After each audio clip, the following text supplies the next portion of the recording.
Je sais que tu es l'inventeur du concept c'est une de dôme. expression. J'aime beaucoup imager. Regarde, on fait de la radio, les gens ne nous voient pas, bien qu'on ait intégré la caméra de plus en plus. Je pense que c'est le fun de faire ça, mais en même temps, c'est nos mots qui sont les outils, les crayons, les pinceaux, les instruments de musique. Donc, moi, dans mon cas, j'aime colorer, j'aime peindre, j'aime... C'est une forme de caricature, dans le fond. Il faut utiliser des images. Et il y en a eu des images dans le passé. La clique du plateau, Maman Pauline, Gros Yeux, Red Champagne, l'ours polaire. Mais tu sais, ça marque. Je veux dire, puis ça sort. Ça sort. Faut que ça sorte. Faut pas que tu penses, que tu imagines ça pendant des semaines et des semaines. Et le dôme, moi, je trouve que ça représente bien le Québec parce que c'est quelque chose qui est épais, qui est étanche et qui est translucide. C'est ça, dans le fond, la caractéristique du dôme. C'est que c'est épais, donc on n'entend pas souvent ce qui se passe à l'extérieur ou on l'entend de manière distorsionnée, si tu veux, quelque chose qui est épais. On l'entend au loin, mais dans le fond, c'est proche. C'est ça. C'est ça pareil, hein?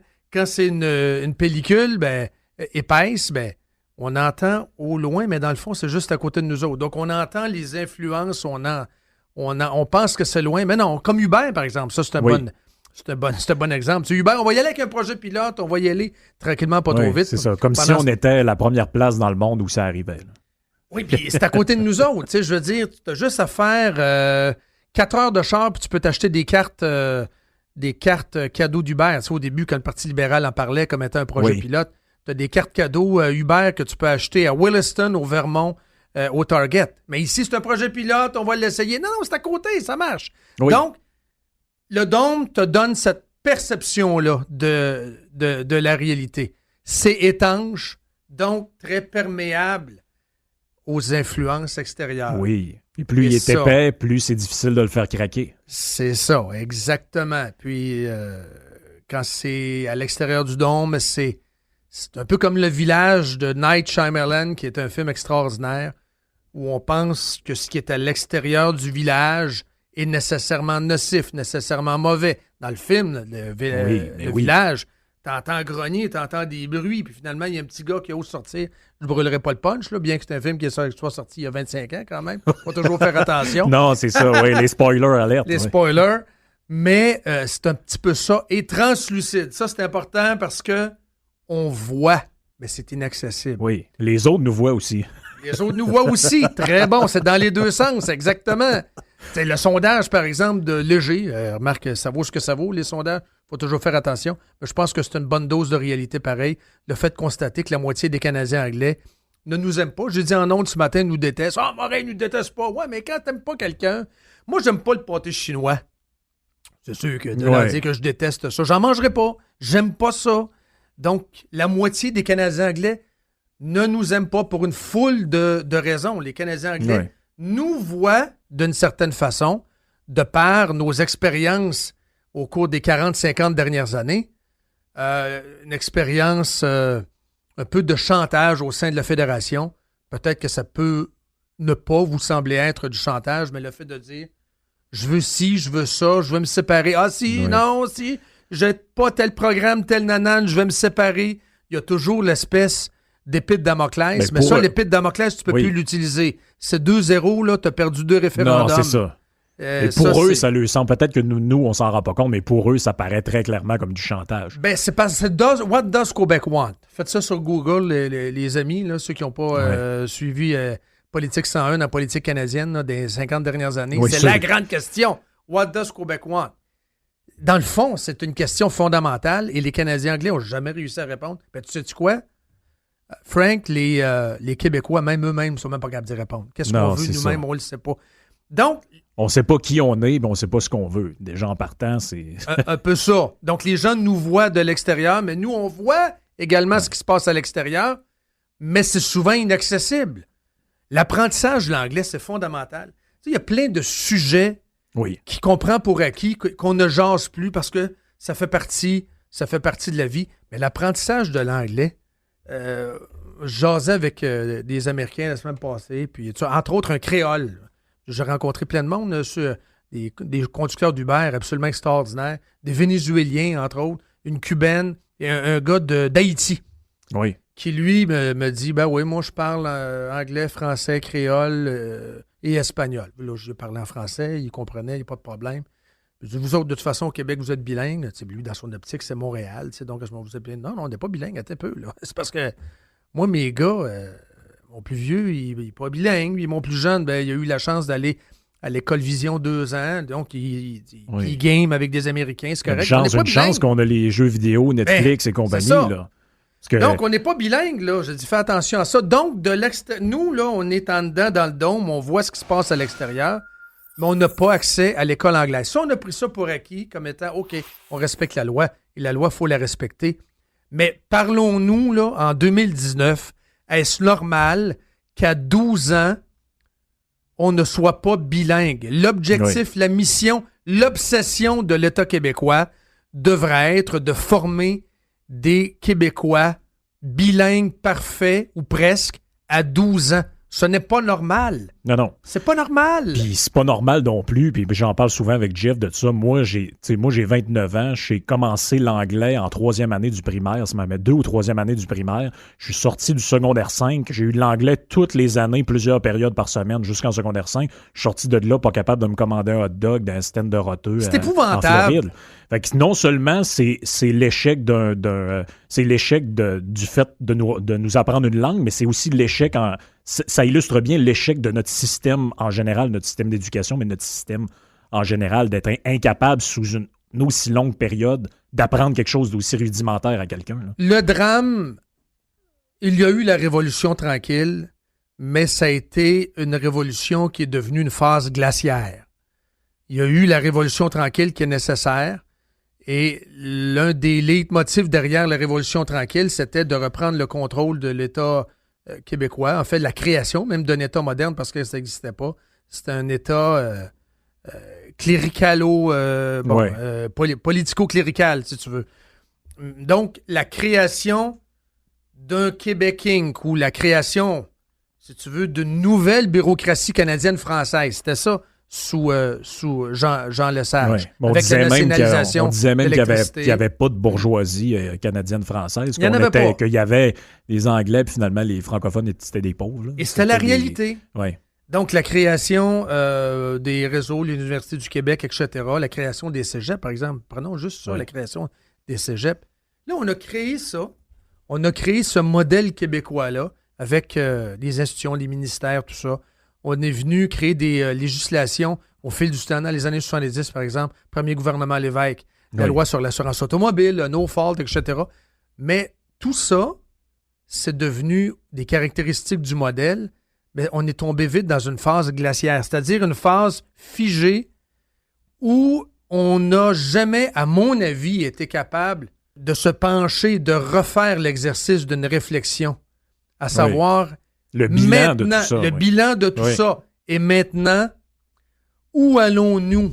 Where are we going from now? Où allons-nous à partir? D'ici là, on est en 2019. Là. Les cégeps, par exemple. Tu sais, quand François Legault était dans l'opposition, il y a longtemps de ça quand même, il y a 6-7 ans, peut-être, Frank, je ne sais pas si tu t'en souviens, il avait osé dire peut-être qu'il faut repenser les cégeps. Moi, je pense qu'il faut repenser les cégeps. Effectivement. Il faudrait que les cégeps, à mon avis, deviennent des écoles techniques extrêmement perfectionnées, où on enseignerait le data, la robotique et l'intelligence artificielle dès l'âge de 17-18 ans, à mon avis. Mais non, on étudie, j'ai rien contre les philosophes, là. Fred Tétu, c'est un gars extraordinaire. C'est parce qu'on enseigne la philosophie, on enseigne les sciences humaines, on enseigne la géographie. C'est drôle que tu dises ça. À la base, c'est ma formation. Moi aussi, c'est ma formation. Mais je suis d'accord avec toi. Je suis d'accord totalement avec la question. Il n'y a jamais eu de véritable remise en question de l'héritage de la Révolution tranquille. Donc, on est rendu dans une phase que j'appelle glaciaire, où on rajoute des couches. On rajoute des couches. L'exemple de ce matin est très patent. Là, on a rajouté, bien évidemment, il y a eu la SAQ par-dessus, la SQDC. T'as vu ce matin? Les salaires à 150 000. Pour la SQDC, la SQ fucking DC, où t'as 150 000 donnés à une directrice des communications. Ils vendent du THC puis ils vendent du CBD. Mais il y a une fille qui rentre le matin à 9 h, directrice des communications pour un organisme public à qui on interdit de faire de la publicité. Parce qu'ils vendent du pot. Ben c'est ça. Mais déjà, l'idée que le gouvernement soit rendu un revendeur de drogue, c'est quand même déjà... ça, c'est très particulier, très mauvais, déficitaire. Les prix sont plus élevés que les Hells.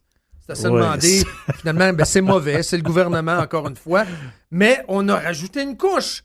Dans cette ère glaciaire-là où le modèle est resté figé, non seulement on ne fait pas de remise en question des dictats du modèle, le modèle d'enseignement, même l'accès. Là, il y en a qui vont dire « Ah, c'est épouvantable. » L'accès à l'école anglaise. Oui. Ça, c'est fondamental. Il faut au moins en parler. On n'en parle pas. C'est plein de vaches sacrées. L'accès à l'école anglaise pour les Québécois nés ici, pourquoi pas? Oh non, on va perdre notre français. Voyons donc. Le cerveau humain, que dis-je, exploite juste 10% de ses capacités, 8% de ses capacités. On va perdre notre français. Le Québécois est resté fondamentalement un minoritaire et continue de réfléchir de manière tribale et de manière minoritaire à l'intérieur du dôme, avec la crainte de l'extérieur, la crainte des influences étrangères, la crainte de la technologie. Ah non, Spotify, c'est épouvantable. Ah non, regarde Netflix. Regarde ça, c'est tout rattaché à ça, dans le fond. Oui. La crainte des modèles étrangers, la crainte de l'évolution. Ah, Uber, les taxis, qu'est-ce qui va arriver? Et tu as également cette crainte-là de par cette espèce d'anglophobie-là qui vient de je sais pas où, peut-être des plans d'Abraham, la fameuse conquête 1760. Le complexe d'infériorité. C'est tout ça. Tout ça est interrelié. Et tout ça explique pourquoi on est incapable d'en sortir de ce fameux dôme-là. Parce que moi, c'est une réflexion que j'ai depuis quand même un certain temps. Je me dis, qu'est-ce qui fait, malgré tous les outils qu'on a? Parce que, tu sais, finalement, le personnage du dédomiseur, c'est un peu une parabole, c'est un peu une image. Mais en réalité, les plus grands dédomiseurs de ce monde sont les Uber, sont les Airbnb, sont les Spotify, sont toutes les plateformes. Même l'accès à Internet est une manière de sortir du dôme. Mais moi, je me dis, malgré tous ces agents-là qui viennent faire craquer la cloche à gâteau, qui nous permettraient peut-être de l'ouvrir pour sortir, de voir ce qui se passe à l'extérieur, voir un peu la lumière, ben on a quand même toujours ce réflexe-là, ou une partie de la collectivité, ce réflexe-là de se refermer sur elle-même. De dire non, ça, c'est l'envahisseur. T'sais. Ben, c'est ça. T'as les dragons du donjon. Les dragons du donjon, eux autres, ils viennent garder la forteresse. Oui. Ils viennent protéger la forteresse. Oui. Les médias, les médias, effectivement. Et les politicos qui se nourrissent comme bon leur semble dans la même couchette. Donc, c'est une espèce de promiscuité. C'est un genre d'inceste. Et puis, on assiste à ça live, dans le fond. C'est un peu particulier. Et eux vont faire peur au monde à ce moment-là. Voyons donc, Hubert, ça n'a pas de bon sens. Donc, encore là... Même ce matin, une autre nouvelle, les chauffeurs de taxi ont de la misère à se faire payer. C'est ça, mais Revenu Québec aussi a de la misère à se faire payer pour l'histoire de la fraude fiscale. Oui. Ouais, ben moi, je n'ai pas été remboursé pour ça. 160 quelques millions. 75 millions par année. C'est ça, de non perçus. Ben oui, exactement. Sur au moins 10 ans, minimum. Donc, tu as les gardiens du modèle, les dragons du donjon, ceux qui gardent la forteresse bien enlignée avec des campagnes de peur, campagnes d'intimidation, des fausses nouvelles aussi. Mais au bout du compte, ça, je pense que tu l'as très bien dit, puis tu as mis le doigt dessus, la technologie fait en sorte, et la nouvelle génération va faire en sorte que le modèle va craquer. Peut-être pas totalement, ça va prendre des générations, mais je pense que là, on assiste pour la toute première fois à une première génération de dômiens qui sont décomplexés. Et les dômiens décomplexés, mes enfants qui n'ont pas peur de l'anglais, eux, n'ont pas peur des Américains, n'ont pas peur de l'Alberta. Non, eux autres sont vraiment décomplexés. Et à ce moment-là, je pense qu'on peut assister à quelque chose de magnifique à partir de ce moment-là. Non, les enfants, de leurs enfants, de leurs enfants, et ainsi de suite. Parce que j'écoutais le discours du grand vicaire de Radio-Canada où il parlait au gala de à quel point toutes les nouvelles plateformes, c'est mauvais. Puis je me disais, OK, peut-être que sur mon oncle... Parce qu'il perd du pouvoir. Mon oncle informé aux médias domiens, lui, si tu lui dis que Spotify, c'est mauvais, puis que pour la préservation de la culture, il faut qu'il aille acheter le CD de Luc de la Rochelière, peut-être qu'il se passe quelque chose dans sa tête. Mais quelqu'un de 16, 17, 18 ans, là, auquel tu vas aller dire, écoute, là, si tu es en train de détruire la culture en allant sur les nouvelles plateformes, il faut que tu ailles acheter un CD. Il y a zéro résonance en dedans de ce jeune Daumien-là. Et pour les jeunes Daumiens, tout est culture. Cette espèce d'effacement-là de la frontière, cette espèce d'évanescence-là du nationalisme québécois va faire en sorte que le jeune va dire, en toute décomplexité, là, peut dire, ouais, Jean Leloup, c'est très bon, mais attends un peu, as-tu écouté ce band-là d'Islande? Hey, puis tel DJ de la Suède. Décomplexé, mais pas moins fier d'être québécois, tu comprends? Non, exact. Être fier comme individu, mais être ouvert à la création extérieure et ouvert à l'élévation aussi des autres. Il n'est pas moins bon, puis il n'est pas meilleur que les autres. Il est décomplexé. Il fait partie d'un univers qui est à lui, puis c'est un univers qui est planétaire. Je trouve ça magnifique. C'est sûr que le dôme existe encore. Les gardiens sont là, bien étanches, bien forts, bien même agressifs et violents, on le sait, face à Radio X, entre autres.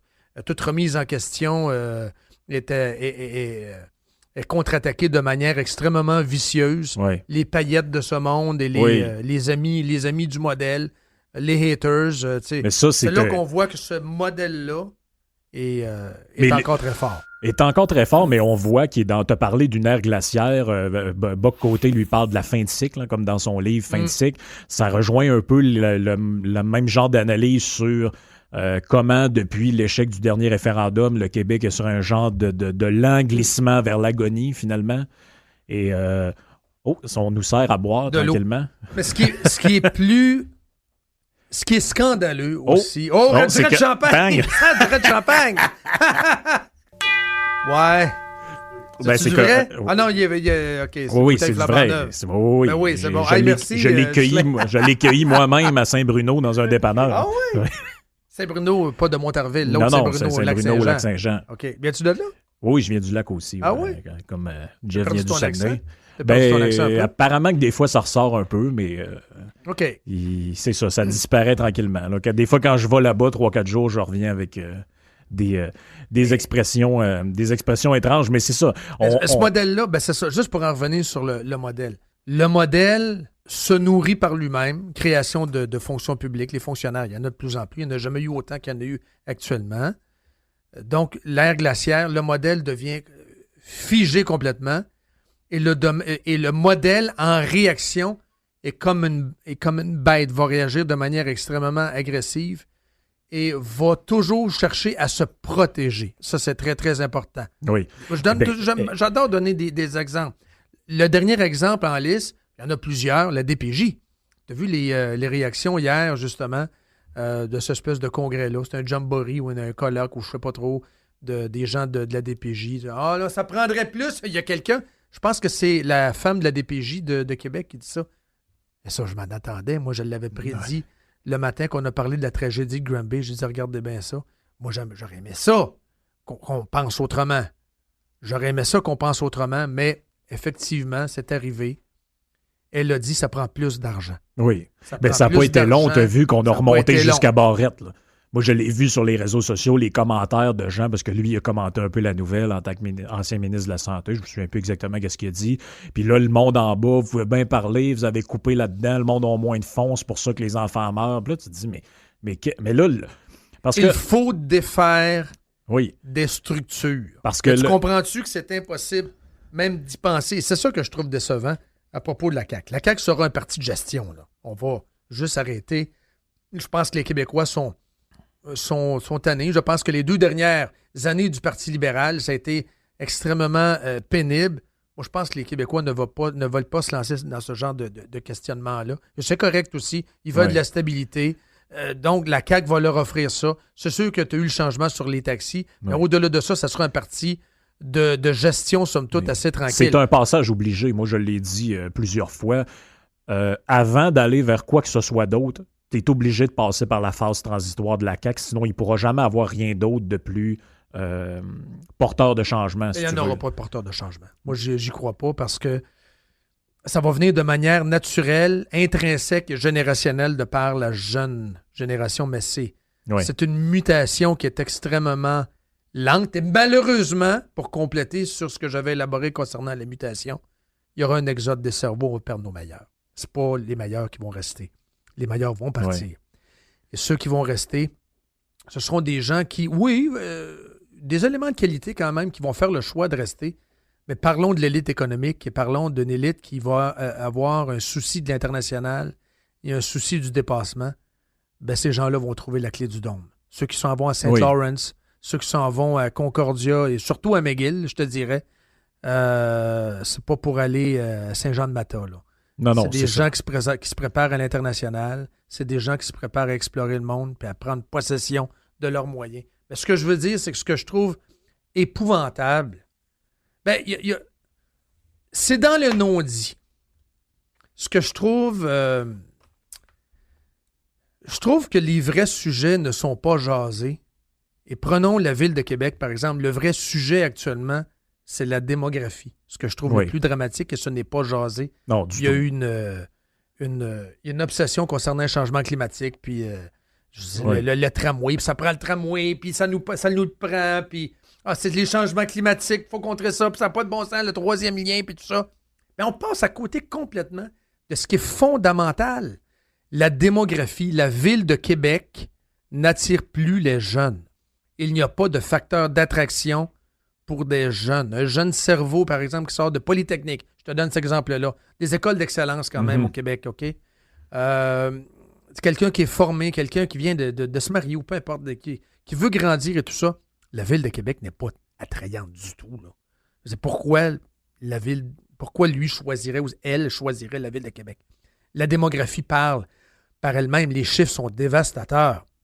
C'est une ville qui est en déclin. Même la bombe, dans une de ses rares bonnes sorties au conseil de ville, il y a plusieurs mois de ça, l'avait fait. C'est dévastateur. C'est une bombe démographique, ce qui guette Québec. Personne n'en parle. L'autre chose qui est une bombe économique et personne n'en parle, c'est l'endettement des ménages au Québec. Oui. Les Québécois, 70% des Québécois sont endettés. 30% des Québécois n'ont aucune dette. OK, si on veut autres, on va y tasser. C'est souvent des aînés qui se sont bien gérés et tout ça, qui ont eu des jobs pendant longtemps, etc. Les autres, on les tasse. Mais 70% des Québécois sont endettés, dont plusieurs même vivent à 200 $ près, puis ils ne sont même pas capables d'assumer une dépense inattendue de 500 $. Ça, c'est dévastateur. Et combien vivent d'une paye à l'autre? Je t'en ai parlé l'autre fois, je pense, dans une de tes émissions. Il y avait, je pense, c'est une enquête qui était sortie là-dessus. Là. C'était la moitié Aujourd'hui, j'en ai parlé. Aujourd'hui, la moitié, c'est quoi de la moitié? Je pense même on peut sortir du dôme un peu. La moitié des Canadiens vivent d'une paye à l'autre ou quelque chose comme ça. Mais les Québécois, on est rendu sur le fer. Mon père dit ça des fois sur le fer. Tu sais, quand tu n'as plus des breaks, tu n'as plus tes pattes de break, tu es sur le fer. Tu es carrément sur le fer. C'est extrêmement périlleux et dangereux. Ça devrait être l'obsession des obsessions pour le gouvernement actuel de redonner aux citoyens. Parce que le citoyen qui n'a plus de latitude, il est incapable de faire ses choix et de faire tourner l'économie, juste au plan pratique. C'est extrêmement périlleux ce qu'on vit actuellement. Oui. Et je trouve ça inconcevable que ce gouvernement-là ait demandé à Éric Girard, il y a quelques semaines à peine, il n'y aura pas de baisse d'impôts avant 2024, il n'y en aura pas. Puis là, aujourd'hui, on nous annonce un déficit absolument, pas un déficit, pardon, mais un surplus, somme toute extraordinaire. La première réaction d'un gouvernement responsable devrait être « Redonnons aux citoyens, ceux qui se sont saignés pendant des années. Vous êtes les plus imposés en Amérique du Nord et vous méritez mieux que ça. À la lumière, en plus des services qu'on vous donne, qui sont des services, somme toute, médiocres à tous les points de vue. Services du tiers-monde. C'est honteux, du tiers-monde et pire encore.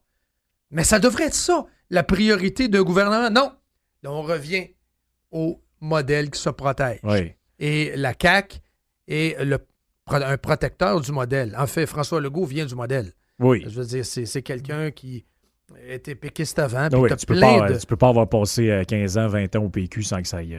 C'est ça. Puis t'as un collectif, t'as une collection de politicos. Je veux dire, c'est une pizza all dress. Là. Donc, je veux dire, ils viennent tous. Ils viennent d'univers où, en plus, la propension d'un politicien, naturellement, quelles que soient les législations que vous observez, c'est de survivre. Le politicien veut deux choses. Se réélire. La deuxième, c'est quoi? C'est de garder le pouvoir. Oui. La CAQ va faire tout ce qui est en son pouvoir et les députés et les ministres vont rappeler à Legault, si Legault s'égare un peu, vont lui dire « Hey! Ça prend du pork barreling. » Ce qu'on dit en anglais, du pork barreling. « Hey, dans mon comté! » Hey, mais les artistes sont pas contents. En plus, ils chialent contre la ministre de la Culture. Je vais le faire. On a augmenté de 8 le ministère de la Culture, c'est pas assez. Gang d'ingrats. Non, c'est pas assez encore. Donc, chaque ministre, va dire « Hey, là, j'en ai besoin pour ci, pour ça. » Chaque ministre va vouloir survivre. Une fois choisi, une fois élu, chaque ministre veut garder sa job, veut garder ses privilèges. C'est essentiellement humain. Oui, puis d'autant plus que Legault, lui, il a l'État à gérer d'une certaine manière, mais il a sa propre boutique à gérer, parce que comme tu l'as dit, c'est une pizza Aldris. Donc lui, s'il en donne trop à un, l'autre va arriver, on sait bien, toi, t'es un ancien péquiste, t'en donnes à tes chums du PQ qui t'ont suivi. S'il en donne trop à l'autre, ils vont dire, on sait bien, c'est les anciens adéquistes qui ont c'est tout. la propension de tous les ministres de vouloir survivre. Là, ils ont été élus. Il était bon, la CAQ, hein? Oui, il y a 3 ans. Oui, sauf que... La CAQ, c'est extraordinaire il y a 3 ans. La CAQ, là, ils ont pris des positions extraordinaires. Il y a 3 ans, il y a 4 ans. Oui. La remise en question, je t'en ai parlé. Oui, les commissions scolaires. Les commissions scolaires. Oui. Les trop perçus d'Hydro-Québec, c'est eux autres. Il avait même fait un site Internet là-dessus. Ah oui? Ah, regardons. OK, ben voilà. Donc, c'est ça. Maintenant, au pouvoir, il y a 2 choses pour un politicien. Oui. C'est d'acquérir le pouvoir, mais 2, surtout de le conserver. Oui, c'est la base. Moi, je trouve ça scandaleux, je trouve ça triste. Oui. Mais moi, que la machine se défende, je le comprends, puis ça me paraît logique. Mais ce que j'ai toujours eu de la misère à comprendre, c'est, pour moi, un domien, ça va à un stade supérieur. C'est quelqu'un qui... C'est du monde qui se sont auto-investis de la mission de défendre le monde dans lequel ils vivent. Dans le sens que, tu sais, un domien, c'est quelqu'un que tu vas dire, regarde, tous les milliards qu'on met dans le système autoroutier, on a les pires routes en Amérique du Nord. Il va dire, c'est normal, il y a l'hiver.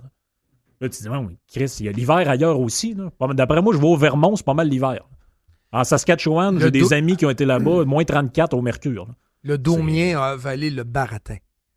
Le domien a avalé le baratin des bons médias, l'un des dragons de la forteresse. Oui, c'est ça. À force les gardiens du temple. De matraquage, oui.